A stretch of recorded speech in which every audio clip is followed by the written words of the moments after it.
Welcome to the Rogue Reader podcast. My name is James, and I love reading Star Wars books. And my name is Priscilla, and I am the wife of the one who likes books of Star Wars.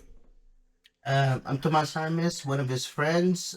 I like to read, just never got into the Star Wars book stuff. It's very official that you use your last name. You didn't have to do that. I don't know, I'm just used to Can we also have your address and social security number? Got that out? All right. So for today, we are doing a comic. Well, there's a lot of talk right now that Disney may do a Star Wars What If, because Marvel had a lot of success with their What If. And Star Wars kind of did their own version of that, called Star Wars Infinities. And the idea is that they took each of the original trilogy and they had something change that kind of altered. So kind of like a what if. It's like a ripple. It's like a ripple, but usually, and I couldn't find it specific written down, but it seemed the rule to be that whatever changed, it had to be something that was out of the main character's control. So like they couldn't choose to do something different, but something else would happen that would affect them out of their control. So, like, if Luke and Leia kissed? No, they would choose to do that. Mm. So Like, someone could have, like, pushed them and then, like, be like, Well, whoops. let me set up the first one for A New Hope. This is basically A New Hope Infinities What If, right? We're going through all the events of the movie, happens just like normal. We get to the part where Luke gets to the Death Star trench run and he fires the torpedoes.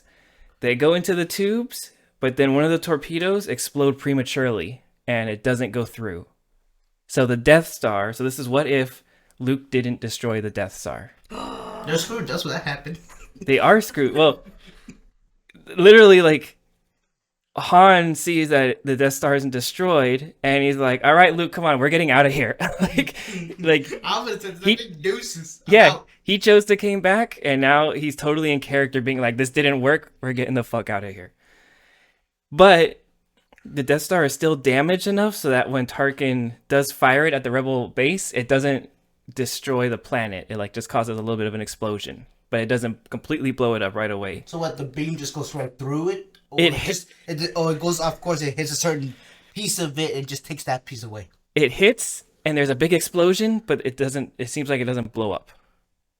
It's weird, and I think Rogue One with what we saw in Scarif, it wouldn't work that way. But I would feel like I don't know. I don't know if it's because of the color or not, but I would feel like if the beam they hit the planet and did destroy it, I feel like the way the beam hits, it'll be more radiation than anything, due to the fact that it's based on electrical engineering and electricity. So that gives out electrical radiation, and that would basically, in a way, either kill plant life, animals, and without doing any harm to the actual physical planet. Were you an architect in Star Wars or what?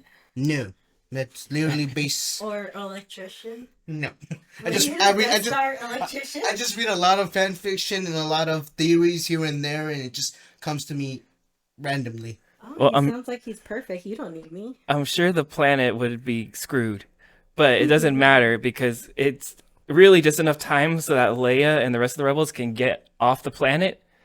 And just as they get it off, they fix the Death Star, and then they do fire the beam at full blast. And this time, which I took screenshots of, they do destroy the planet this time.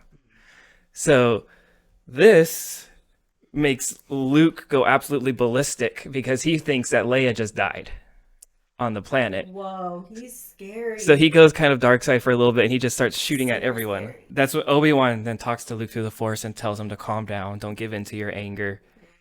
And he and Han are together and they go into like an asteroid field to escape. And the TIE fighters break off pursuit, thinking no one could survive that.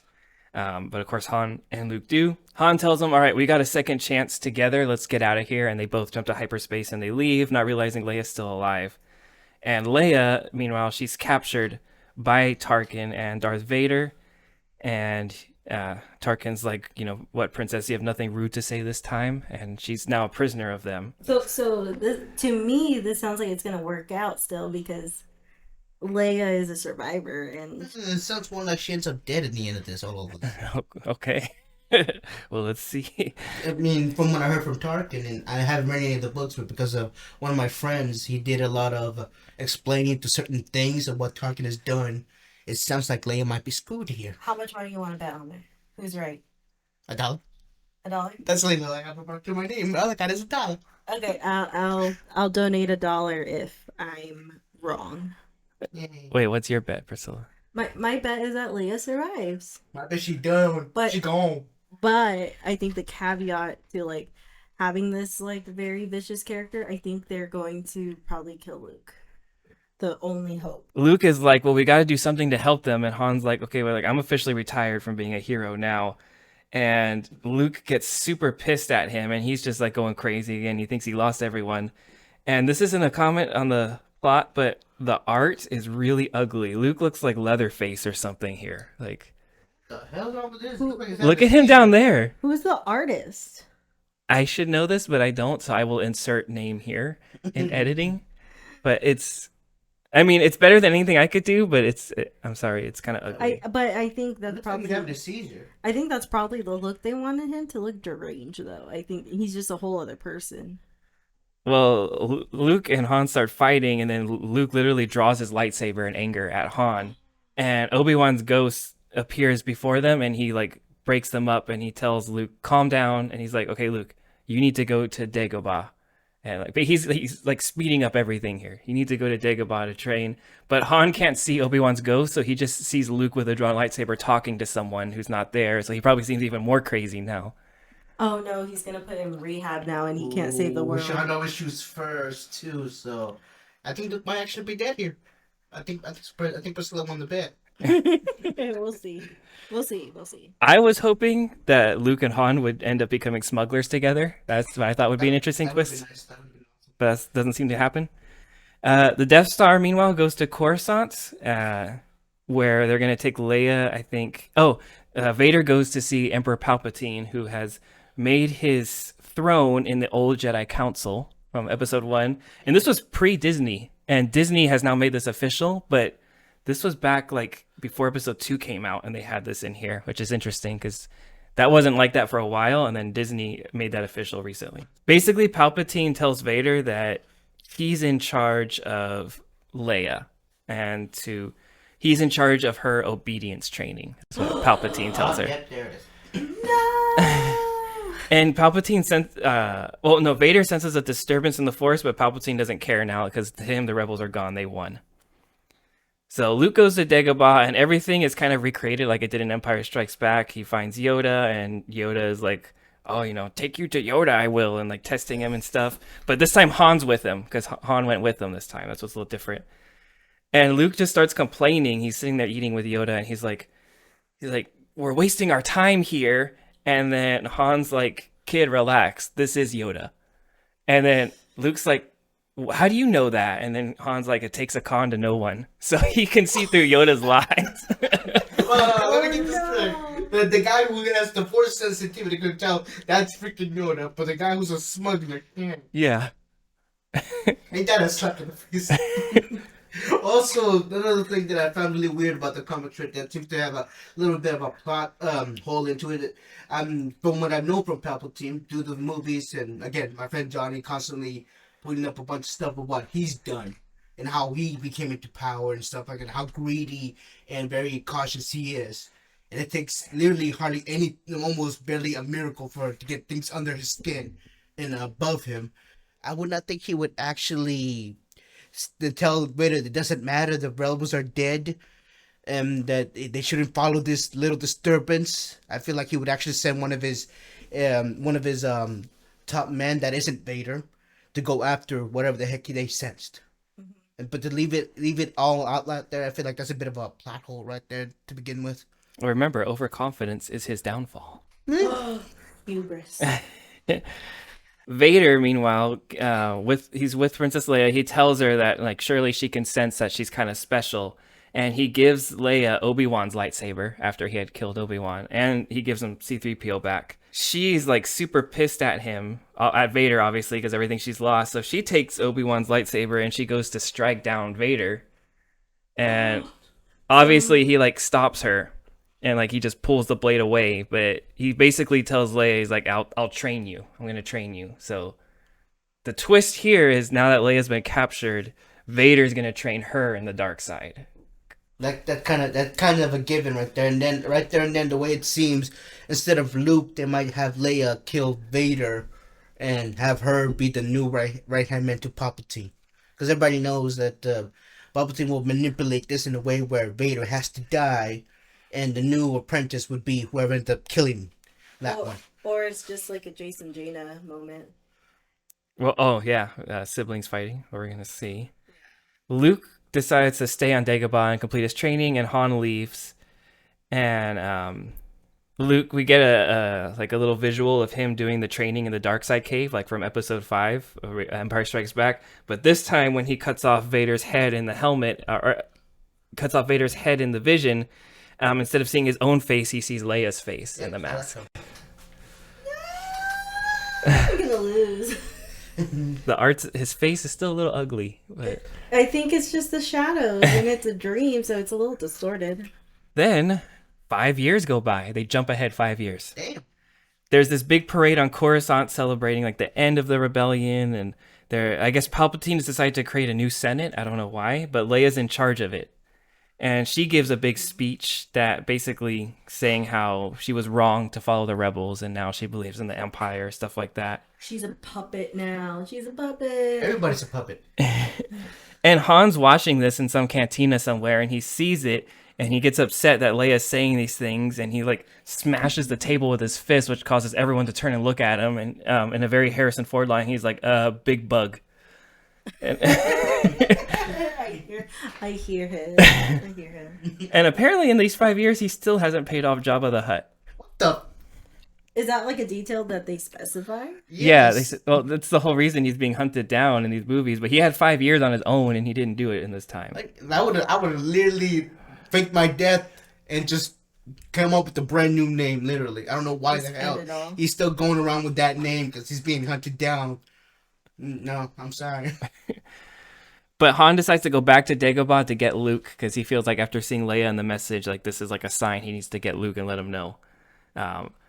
We see Luke, he goes back into the Force Cave for another vision, and this comic came out in between The Phantom Menace and Attack of the Clones, so they tried to like tie it into that. So Luke gets like a vision of Episode 1 events when in the cave. So like he sees like Shmi and young Anakin and Darth Maul, but there's no reason for him to see this other than that they're just trying to tie it into the movie. Oh. They just randomly explain what's going on. Wait, who's Shmi? Anakin's mom. So his grandmother. Remember his mom on Tatooine?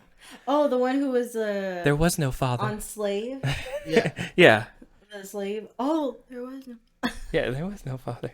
Oh, and this is Luke who, after 5 years on Dagobah, he's like completely zen and ready to go. Yeah, because in the original ones, there was hardly any time to train him. He was barely there. Exactly. So so now he had 5 extra years to actually get the training he needed to get. Oh. So he's an actual Sith. He's an actual Jedi. Yes, he's ready to go. I think that's subjective. I want to follow up with what I just said. I think being called a Jedi is subjective because we've met a lot of people who, even though as Jedi, they were also still just as not just, I should say. In more ways than one, Jedi is supposed to be for the good side. But the thing is about when it comes to Sith and Jedis, they tend to cross wires every now and then. Like the Sith would end up doing good things and the Jedi end up doing certain things that were considered evil. Mm-hmm. But like you said, it's subjective. In more ways than one, the way I see it is, to me, Sith and Jedi are the same damn thing. It's just different emotions, different points of view. Fighting over which one is the right one, which one is the wrong one. But in reality, there is no right and wrong. It's the same damn thing. I like killing kids. You don't. I agree to disagree. I don't know about that one. That's no, I'm sorry. Don't bring that up. Even Palpatine was like, damn. All right. Well, after Luke has this vision in the cave, this is when Han comes back. Like, I guess he walks into the cave and Luke sees him, and then he's like, oh, Han, look out, there's a snake on your shoulder. And Han's like, oh, it's just a snake. And he throws it off. And I'm guessing this was just like an Indiana Jones reference. This is when Yoda decides to tell Luke that Darth Vader is his father and Leia's his sister. So he's, after 5 years. Motherfucker waits 5 years to tell him?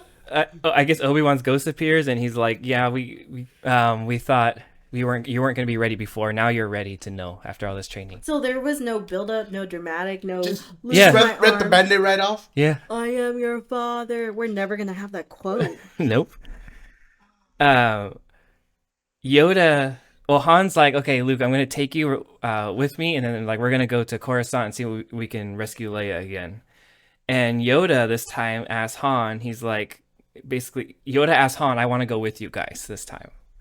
So Yoda rides with them in the Millennium Falcon, and Yoda says, "I have a lot of fond memories of the Jedi Temple. I want to see it again." Back on Coruscant, the Death Star is orbiting it, but they've renamed it the Justice Star. And it's the new seat of the new Imperial Senate. Ain't that egotistical? How American. How American? More like psychotic, but whatever. I just think justice. That's like That was not very blowing up a planet is not justice. Just you showing power. The fact, oh, we can do this shit. So yeah, justice just for us. Well, what's interesting is they have the Justice Star eclipse the sun, which I think is interesting that then Disney did this themselves with Starkiller Base later. But they did it here years earlier. it was there. Unintentional foreshadowing there. To be clear, are these when were these comics released? In between The Phantom Menace and Attack of the Clones, May 2001. Did you mention that? Because I totally missed that info. I think I forgot to. I said there was in between, but I didn't give the date. But yeah, this is 2001. Yoda takes R2D2. Well, Yoda tells Han to take him to the Death Star or the Justice Star, and they're able to land. I think Yoda uses a mind trick to on the guards so that they let them land, and then he lets them go. And Yoda takes R2D2. Luke tells him to take R2 with him, and they go into the Death Star, and then they leave them there and go back to Coruscant to find Leia. So Yoda's now on the Death Star with R2D2. Ooh, he's gonna fuck shit up. And he mind tricks the guards. Basically, he's like, take me to Tarkin, you will. And the stormtrooper is like, take him to Tarkin, I will. That's funny. And then Han actually, they're landing. They're like, everything's going good. I have a good feeling about this. Oh no! Don't say that. Usually, what fuck shit up? Yoda meets with Tarkin, and they recognize each other, which I think is cool because I don't think there's any media suggesting they knew each other before into this point. But Yoda tells Tarkin he wants to see a tour of the station. Meanwhile, Han and Luke enter the Imperial Palace, and they're confronted, really cool, by a bunch of royal guards. But these royal guards have double-bladed lightsabers this time. Coruscant guards. Yeah. Coruscant red guards. They're pretty deadly. They're from what Johnny said, they're supposed to be a good matchup against Jedi and Padawans as well. They're highly trained, yes. Yeah. They get to the head of the palace, and they confront Darth Vader, Palpatine, and Leia, who's standing with them. And Han's like ready to fight, and C-3PO's there, and they're excited to see him until C-3PO grabs Han Solo and holds a blaster to his head. He's been reprogrammed too now at this point. And it's just, I think the image of C-3PO holding a gun to Han's head is just hilarious. They add a facial expression on C-3PO. He looks like Jigsaw. Don't you think so? Yeah, I'm like, I feel like at this point he's basically like the Tin Man from Dorothy. Oh, he can actually show emotions. Except it was the Scarecrow that had a gun in that movie, which is random. You have to really look hard, but he had a little pistol. This is when Luke reveals to all of them that Leia, he's like, I'm your brother, Leia, and we're both the children of Darth Vader. Like, because she didn't know this whole time. And they get in a lightsaber fight, so she has a red lightsaber now, and they start fighting. And Yoda, meanwhile, is using mind tricks on the Death Star. He's having the gunners destroy their own fleet in orbit. He's literally commanding the Death Star now. God. I don't know how well that works because of the fact that Tarkin is resistant to the mind trick. Well, He's supposed to be. It's not Tarkin. It's the No, it's other- Tarkin. Tarkin's in charge of the station. I don't know if Yoda's influencing the lower gunners or not, but whatever, he's taking control. That's Jesus. what I'm saying. It's not Tarkin himself. And It's the I know, actual- but Tarkin owns the station. Jamie was there earlier before he went back to Han and Luke going down to Coruscant that he had them take him to Tarkin and he asked Tarkin to show him the space station. And last I checked, Tarkin is immune to the Jedi mind Well, trick. probably not all the guards around him. That's what I'm trying to say. Leia eventually, she and Luke are fighting each other, and eventually she stops, and she kind of like the realization of everything that's her brother and everything. She just can't fight anymore, and so Palpatine starts shooting both of them with Force lightning this time. Oh no. And Vader does he buys time for them to escape, so he turns back to the light side, and he's able to jump in for both his children this time. Now he's got 2 children on the line. Wow, double jeopardy. And they're able to escape. Luke and Leia are able to escape and into the Falcon with Han. And just as they're doing that, Yoda calls up Palpatine on the comm from the Death Star.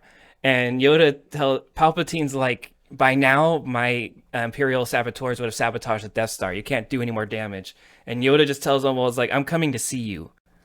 What the fuck? What kind of John Wick bullshit was that? And by coming to see me, what Yoda means is he has the whole Death Star fucking onto the top of Palpatine on the Imperial Palace. Wait, don't you mean coming to see you? I will.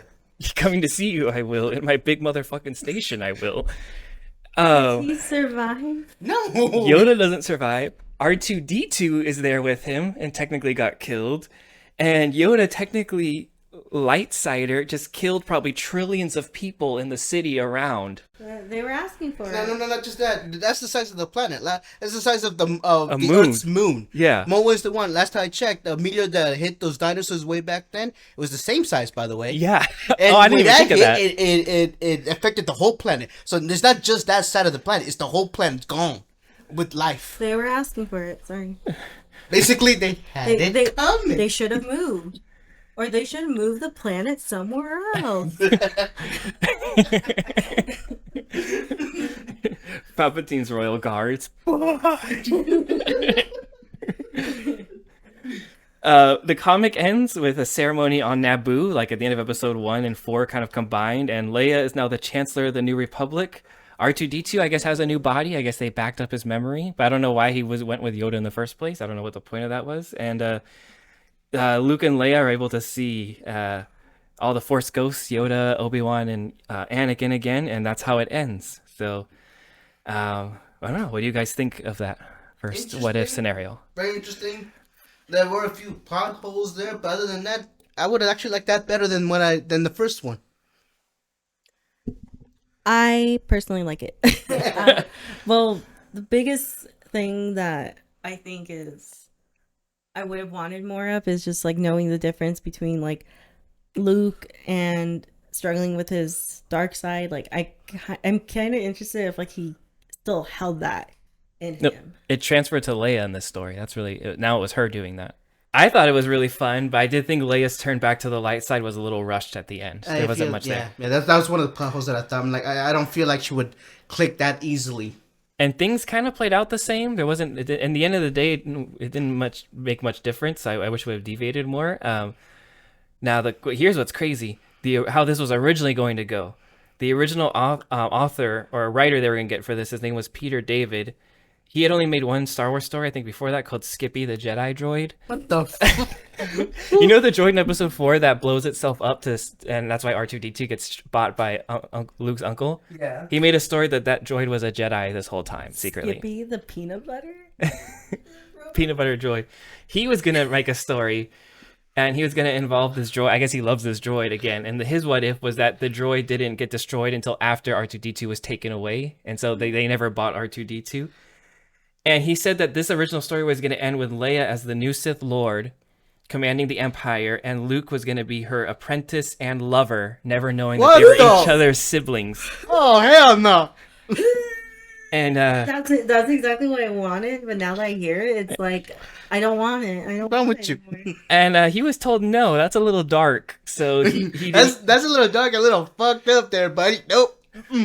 And so it ended up going to another writer, Chris Warner, who wrote this one. So he didn't end up writing this, but yeah, that's how originally it was going to go. So I was joking that I wanted Luke and Leia to kiss, but now that like actually like took place basically in like some sort of world, I don't want that. I don't want it.